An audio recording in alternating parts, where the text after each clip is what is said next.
Hi friends, Gogisetti Subbarao మీ psychologist. ఇవాళ మనం చెప్పుకునే టాపిక్ మానసికంగా ప్రశాంతంగా ఉండాలన్నా, మానసికంగా ఆరోగ్యంగా ఉండాలన్నా సామాజికంగా కూడా ఆరోగ్యంగా ఉండాలి, శారీరకంగా కూడా ఆరోగ్యంగా ఉండాలి.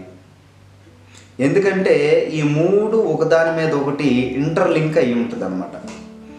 ఎందుకంటే సమాజంతో ఆరోగ్యంగా ఎందుకు ఉండాలి అంటే మనతో వాళ్ళకేం పని అని చాలామంది అనుకుంటూ ఉంటారు. చుట్టుపక్కలతో మనకేం పని, సమాజంతో మనకేం పని, మన పని మనం చేసుకుంటాం. కాదు, సమాజంతో మనం ఎలా కలిసి ఉంటున్నాము, వాళ్ళతో రిలేషన్షిప్ ఎలా ఉంటుంది, మన కమ్యూనికేషన్ స్కిల్స్ ఎలా ఉంటుంది, అవతల వాళ్ళతో మన రియాక్షన్ ఎలా ఉంటుంది, మనతో వాళ్ళ రియాక్షన్ ఎలా ఉంటుంది, ఆ రిలేషన్షిప్లో కూడా వాళ్ళ రిలేషన్షిప్ మనతో ఎలా ఉంటుంది, మన రిలేషన్షిప్ వాళ్ళతో ఎలా ఉంటుంది, వాళ్ళని మనల్ని యాక్సెప్ట్ చేస్తున్నారా లేదా, మనం వాళ్ళని యాక్సెప్ట్ చేస్తున్నామా లేదా, ఇలాంటివన్నీ కూడా సొసైటీ నుంచి మనం మన మానసికమైన ఆరోగ్యం ఆధారపడి ఉంది.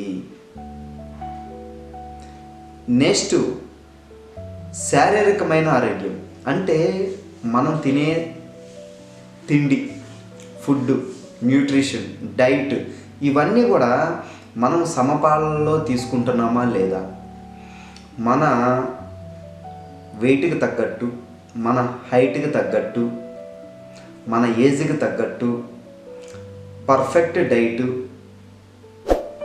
మనం మెయింటైన్ చేస్తున్నామా లేదా, బ్యాలెన్స్డ్ డైట్ మెయింటైన్ చేస్తున్నామా లేదా, అది చేయనంత వరకు కూడా, అవి చేయకపోయినా కానీ మన మానసికమైన ఆరోగ్యం ప్రభావితం అవుతుంది. ఎందుకంటే మనం మానసికంగా ఆరోగ్యంగా ఉండాలి అంటే ముందు మన చుట్టుపక్కల వాళ్ళు కూడా మనతో పాజిటివ్గా ఉండాలి.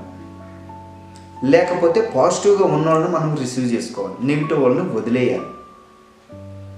అలాగే మనం తినే ఫుడ్ బ్యాలెన్స్ డైట్, రకరకాల చెత్త ఫుడ్లు తినకుండా మంచిగా మనకి ఏదైతే ప్రోటీన్, ఫైబర్, విటమిన్స్ ఎలాంటివి మన బాడీకి అవసరమో అలాంటివి తీసుకుంటూ మన శరీరాన్ని ఆరోగ్యంగా ఉంచుకుంటూ మన చుట్టుపక్కల వాళ్ళతో మన రిలేషన్ ఆరోగ్యంగా ఉంటూ మనం మానసికమైన ప్రశాంతత కూడా, మనసు కూడా ఆరోగ్యంగా ఉంటుంది. కాబట్టి ఇక్కడ మీరు ఆరోగ్యంగా ఆనందంగా ఉండాలి అంటే, మానసికంగా ఆరోగ్యంగా ఉండాలి అంటే ఇవి రెండు కూడా ఆరోగ్యంగా ఉండాల్సిందే, ఈ రెండు కూడా పర్ఫెక్ట్గా ఉండాల్సిందే. ఈ మూడు ఏ ఒక్కటి లేకపోయినా, మనం బ్యాలెన్స్డ్ డైట్ మెయింటైన్ చేయకపోయినా, మనకు కావాల్సిన ఆహారాన్ని శరీరానికి అందించకపోయినా, ఆ టైంలో మన ఆలోచన విధానం మారుతుంది, మనం ఎదుటి వాళ్ళ రిలేషన్షిప్లో మాట్లాడే విధానం, కమ్యూనికేషన్ విధానం ఇవన్నీ కూడా చేంజ్ అవుతూ ఉంటాయి. అలాగే ఎదుటి వాళ్ళు ఏదన్నా మనల్ని అన్నా, మనం నెగిటివ్ అన్నా పాజిటివ్ అన్నా, అది మనం రిసీవ్ చేసుకునే విధానాన్ని బట్టి అది మన మనసుని డిస్టర్బ్ చేస్తుంది, మనం తినే తిండిని కూడా డిస్టర్బ్ చేస్తుంది.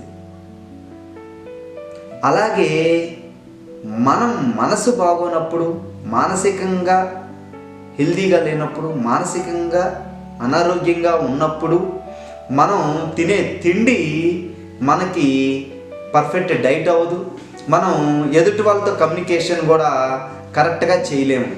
కాబట్టి ఇక్కడ మూడు ఇంటర్లింక్ అన్నమాట. కాబట్టి మీరు ఎవరైనా సరే మానసికంగా ఆరోగ్యంగా ఉండాలంటే, సైకలాజికల్గా స్ట్రాంగ్గా ఉండాలి అంటే సామాజికంగా స్ట్రాంగ్గా ఉండాలి, శారీరకంగా స్ట్రాంగ్గా ఉండాలి. శారీరకంగా స్ట్రాంగ్గా ఉండాలి అంటే మానసికంగా స్ట్రాంగ్గా ఉండాలి, సామాజికంగా స్ట్రాంగ్గా ఉండాలి. సమాజంతో మనం హెల్దీ రిలేషన్ ఉండాలంటే, సొసైటీతో స్ట్రాంగ్గా ఉండాలంటే ముందు మానసికంగా మనం స్ట్రాంగ్గా ఉండాలి, శారీరకంగా కూడా స్ట్రాంగ్గా ఉండాలి. కాబట్టి మూడు ఒకదానికొకటి ఇంటర్లింక్. కాబట్టి ఏ ఒక్కటి నెగ్లెక్ట్ చేసినా మీ మానసికమైన ఆరోగ్యం, సామాజికమైన ఆరోగ్యం, శారీరకమైన ఆరోగ్యం మీద ఎఫెక్ట్ పడుతుంది. కాబట్టి ఈ మూడింటిని కలిపి నేను కౌన్సిలింగ్ చేస్తూ ఉంటాను. మీరందరూ కూడా ఈ మూడింటిని జాగ్రత్తగా చూసుకుంటే మీరు శారీరకంగా, మానసికంగా, సామాజికంగా ఆరోగ్యంగా ఉంటారని నేను భావిస్తున్నాను.